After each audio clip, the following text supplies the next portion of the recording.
Farming animals for their fur has been banned in the UK for more than 20 years. But last year, almost £40 million worth of fur was imported. Some of it came from China. As we're about to see, animals there are kept in terrible conditions, but that isn't the only alarming aspect of their treatment. The way they are housed provides a breeding ground for the kind of viruses that could trigger the next pandemic. What you are looking at are the furs of Arctic foxes and minks, laid out on the street for the Thursday morning market in Suning.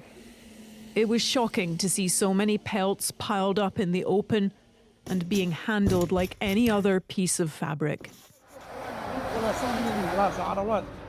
In an anonymous interview with one trader, he admitted sales were down and profits not so good, but the supply of furs was still plentiful.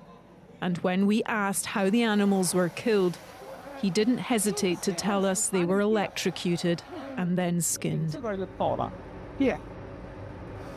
What he described as confirmed in graphic undercover footage from the Humane Society International. At several fur farms in northeast China, they found thousands of animals living in cruel, cramped conditions, showing clear signs of distress and neglect.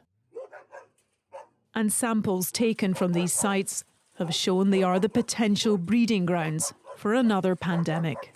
They found dozens of new viruses, including highly infectious ones that can infect people.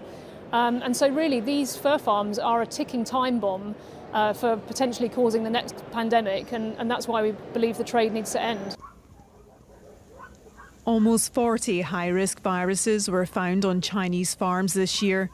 13 of them new viruses, including one from bats. Scientists from the UK have led calls for fur farms to be considered in the highest risk category for future disease outbreaks. I think the thing about fur farms is that there's a lot of animals stored in quite a small space, so the potential for spread between the animals within the farm is quite high. Although the fashion industry and consumers have largely moved away from real fur, it is still being farmed in several countries, including the United States and Canada. Last year, China produced 10 million fur felts to be made into coats, hats and scarves. That is down from almost 90 million a decade ago, but it is still a multi-million-pound industry that remains well stocked and has the support of the government. In 2020, the Chinese Ministry of Agriculture changed the law to reclassify raccoon dogs, foxes and minks as livestock, protecting them from a ban on the trade of wild animals. The UK banned fur farming 20 years ago, but still imports fur.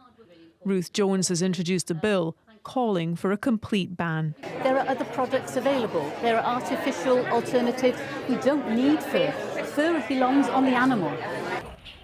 Despite global pledges to prevent another pandemic, little has been done to safeguard against it.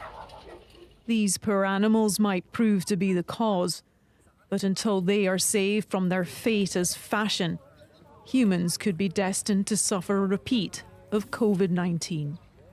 Debi Edward, News at 10, Beijing.